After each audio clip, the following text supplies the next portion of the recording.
What were the big issues, and how did you manage those over the journey? Because again, it was another one of those jobs which is very much on the front page all the time. Yeah. I mean, it probably wasn't as front page as Ansett, because Ansett was all business to consumer. And I think we did a press conference every day for the first 90 days. So Arrium's a bit more business to business, but there was the township of Whyalla. So we're not bad at this, James. We replaced another firm as administrators. It's becoming a habit. And what I did was we had to pick the team that we wanted to be the administrators, because we needed more than, so we get 3 or 4 administrators. We needed 8 or 10 partners on this, right? Yeah. So I got all the partners together. I said, we'll decide as a firm, which we always do, who are the best administrators for this job. Yeah. So clearly we'll put Martin Madden in there, because he's great with the creditors. He's in Sydney, one of the best administrators in the country. And we put Cassandra Matthews next to Martin, because she works with Martin a lot. And, we want to promote within the industry, our female liquidators. And Cassandra was fantastic. And we had Brian and Mark Minther. We sat down and said, okay, I didn't take the appointment because we didn't want too many. So Mark took the appointment, but didn't matter. So I sort of conducted the orchestra from Sydney, and basically we sent Mark to South Australia, because we know, insolvency is not just always about getting the money back. It's how you get it back and how you look after communities, right? And if you can get the best return in a good process and look after communities, then we'll be better off. Now, we didn't know if we could do that.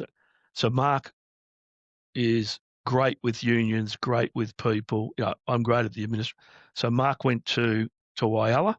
We brought in Richard Tucker to look after mining, Scotty Langdon to look after the steelworks. So Whyalla is steel and mining. And then I had Scott Kershaw run the Mollycop deal, Craig Shepherd running stuff down here, Martin Madden, Cassandra. So we had all these, and basically no job numbers, one job number. Let's just get and deliver for the clients. We immediately set up a committee of creditors before we formally had to do it. And basically we would give them an update, a written update every single night for the first 3 or 4 weeks, and then weekly.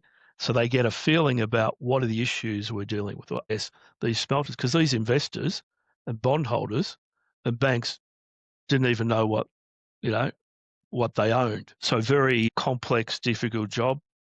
As you know, James, we're personally liable for the debts incurred. So we're running at, we're incurring debts of $5 billion a year, right? Effectively $100 million a week. Yeah. So we had to be very careful on managing the cash and understanding our financial position.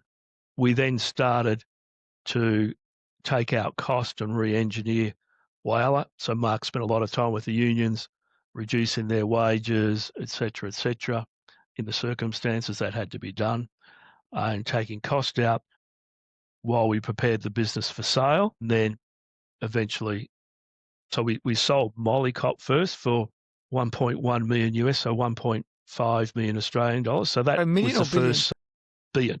Yep. So that was the first sale away, and that broke the back of getting a significant return to the secured and unsecured creditors. And then we had to deal with the rest of the business. An easy thing might have been to close Whyalla. Most people might have panicked at the size of the losses, but we're able to manage it because it's an integrated manufacturing business.